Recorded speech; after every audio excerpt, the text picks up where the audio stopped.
بسم اللہ الرحمن الرحیم۔ السلام علیکم ورحمۃ اللہ وبرکاتہ۔ ام المؤمنین حضرت زینب بنت جیش رضی اللہ عنہ، آپ کا نام زینب تھا، والد کا نام جیش بن رب اور والدہ کا نام امیمہ تھا۔ یہ امیمہ عبد المطلب کی صاحبزادی تھی، اس لحاظ سے حضرت زینب رضی اللہ عنہ حضور صلی اللہ علیہ وسلم کی سگی پھوپھی ذات بہن تھی۔ آپ کا پہلا نام برہ تھا، آپ صلی اللہ علیہ وسلم نے تبدیل کر کے زینب رکھا تھا۔ سیدہ زینب رضی اللہ عنہ کا پہلا نکاح حضرت زید بن حارثہ رضی اللہ عنہ سے ہوا تھا، جو نبی کریم صلی اللہ علیہ وسلم کی آزاد کردہ غلام تھے۔ ان کا آپس میں اتفاق نہ ہو سکا، اس لیے حضرت زید بن ثابت رضی اللہ عنہ نے ان کو طلاق دے دی تھی۔ عدت پوری ہونے کے بعد حضور صلی اللہ علیہ وسلم نے حضرت زینب رضی اللہ عنہ کو نکاح کا پیغام بھیجا۔ اس پیغام کے جواب میں حضرت زینب رضی اللہ عنہ نے فرمایا، میں اس بارے میں اس وقت تک کچھ نہیں کہہ سکتی جب تک میں اپنے رب سے مشورہ نہ کر لوں۔ اس جملے کا مطلب یہ تھا کہ جب تک میں استخارہ نہ کر لوں کچھ نہیں کہہ سکتی۔ اس طرح اللہ تعالیٰ نے آپ کا نکاح حضور صلی اللہ علیہ وسلم سے آسمان پر کر دیا۔ آسمان پر نکاح کر دیے جانے کی اطلاع وحی کے ذریعے کی گئی اور آیات نازل ہوئی۔ اس کا ذکر حضرت زینب بنت جیش رضی اللہ عنہ فخر سے کیا کرتی تھیں۔ آیت کا نازل ہونا تھا کہ آپ حضرت زینب بنت جیش رضی اللہ عنہ کے گھر تشریف لے گئے۔ وہاں تشریف لے جانے سے پہلے آپ نے انہیں یہ خبر پہنچا دی تھی۔ جب سیدہ زینب رضی اللہ عنہ کو یہ خبر پہنچی تو آپ اسی وقت سجدے میں گر گئیں۔ ادھر حضور صلی اللہ علیہ وسلم تشریف لے آئے۔ آپ نے سیدہ سے دریافت کیا، آپ کا نام کیا ہے؟ سیدہ نے جواب دیا، برہ۔ آپ نے ارشاد فرمایا، نہیں بلکہ آج سے آپ کا نام زینب ہے۔ زمین پر حضور صلی اللہ علیہ وسلم نے حضرت زینب بنت جیش رضی اللہ عنہ سے نکاح 5 ہجری کو فرمایا۔ آپ کا مہر 400 درہم مقرر ہوا۔ آپ نے دعوت ولیمہ کا خاص اہتمام فرمایا۔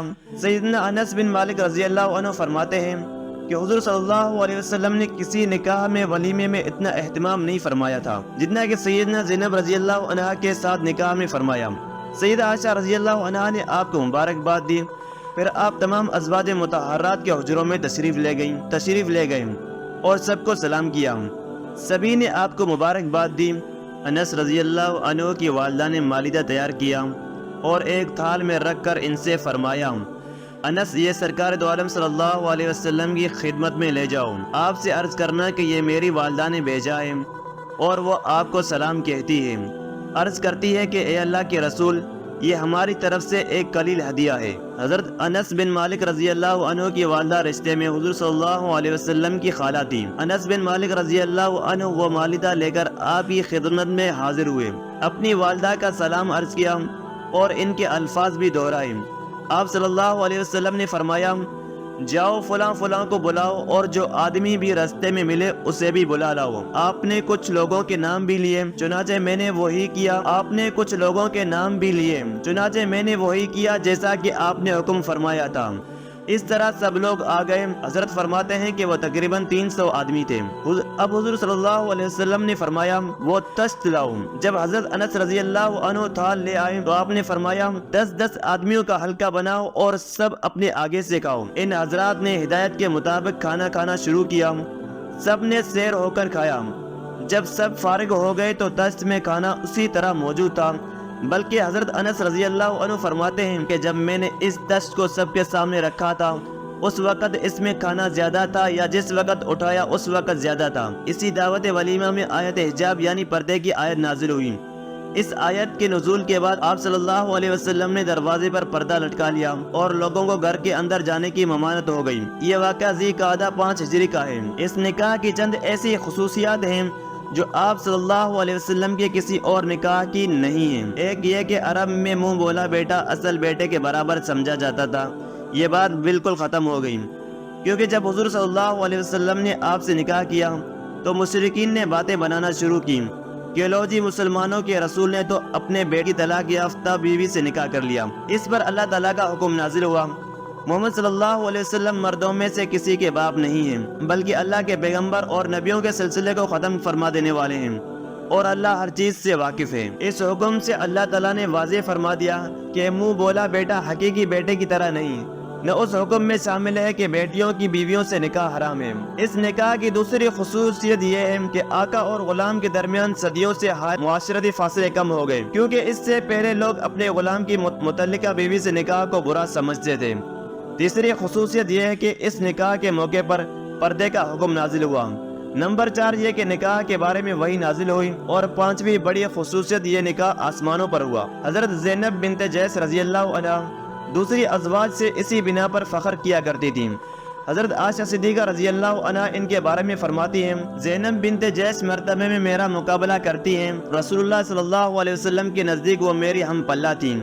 میں نے ان سے زیادہ کسی عورت کو دیندار، اللہ سے ڈرنے والی، سب سے زیادہ سچ بولنے والی، سب سے زیادہ صلہ رحمی کرنے والی، سب سے زیادہ صدقہ اور خیرات کرنے والی کو نہیں دیکھا، اور ان سے زیادہ محنت کر کے صدقہ کرنے والی اور اللہ جل شانہ کا قرب حاصل کرنے والی عورت نہیں دیکھی۔ آپ صلی اللہ علیہ وسلم بھی سیدہ زینب بنت جیش رضی اللہ عنہ کا ان کی صفات کی وجہ سے بہت لحاظ کرتے تھے، آپ کی خاطرداری فرماتے تھے۔ اپنا کفن بھی اپنی زندگی ہی میں تیار کر لیا تھا، چنانچہ جب آپ کے انتقال کا وقت آیا تو فرمایا، میں نے اپنا کفن تیار کر رکھا ہے، غالباً حضرت عمر رضی اللہ عنہ بھی میرے لیے کفن بھیجیں گے، ایک کفن کام میں لے آنا اور دوسرا صدقہ کر دینا۔ اور یہی ہوا، حضرت عمر رضی اللہ عنہ نے آپ کے لیے خوشبودار کفن بھیج، آپ کو وہی کفن دیا گیا، اور جو کفن انہوں نے تیار کروا کر رکھا تھا اسے صدقہ کر دیا گیا۔ آپ کا انتقال 20 ہجری میں ہوا۔ انتقال کے وقت آپ کی عمر 53 سال تھی۔ وہ زمانہ حضرت عمر رضی اللہ عنہ کی خلافت کا تھا، اسی لیے نماز جنازہ حضرت عمر رضی اللہ عنہ نے پڑھائی۔ حضرت اسامہ بن زید، حضرت محمد بن عبداللہ بن جیش اور حضرت عبداللہ بن ابی احمد بن جیش رضی اللہ عنہم نے آپ کو قبر میں اتارا، آپ کو جنت البقیع میں دفن کیا گیا۔ آپ کی وفات پر سیدہ عائشہ صدیقہ رضی اللہ عنہ فرماتی ہے، افسوس آج ایسی عورت گزر گئی جو بہت پسندیدہ اوصاف والی، عبادت گزار اور یتیموں اور بیواؤں کی غمخوار تھی۔ انتقال کے وقت آپ نے ایک مکان چھوڑا تھا، خلیفہ یزید بن عبد الملک نے اپنے زمانے میں 50,000 درہم میں خرید کر اسے مسجد نبی میں شامل کر دیا۔ آپ سے 111 احادیث روایت کی گئی ہیں۔ آپ بہت عبادت گزار تھیں، تہجد گزار اور بہت روزے رکھنے والی تھیں۔ ایک مرتبہ حضرت عمر رضی اللہ عنہ نے آپ کی خدمت میں بہت سا مال بھیجا، آپ نے اس مال کو گھر کے صحن میں ڈھیر کرنے کا حکم دیا، اور خادمہ برزہ بنت رافع رضی اللہ عنہا سے فرمایا، اس مال پر ایک کپڑا ڈال دو اور اس کے نیچے ہاتھ لے جا کر جتنا مال ہاتھ میں آتا ہے وہ فلاں فلاں فلاں کو دے آؤ، فلاں یتیم کو دے آؤ اور فلاں بیوہ کو دے آؤ۔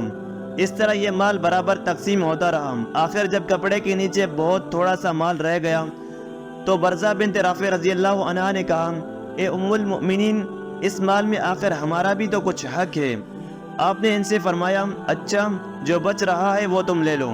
برزہ رضی اللہ عنہا نے کپڑا اٹھا کر دیکھا تو صرف 85 درہم باقی تھے۔ سارا مال تقسیم ہونے کے بعد حضرت زینب بنت جیش رضی اللہ عنہ نے ہاتھ اٹھا کر کہا، اے اللہ، اس سال کے بعد عمر کا وظیفہ مجھے نہ پائیں، یہ مال بہت بڑا فتنہ ہے۔ چنانچہ سال گزرنے نہیں پایا تھا، آپ انتقال کر گئیں۔ اللہ تعالیٰ کی ان پر کروڑوں رحمت نازل ہوں۔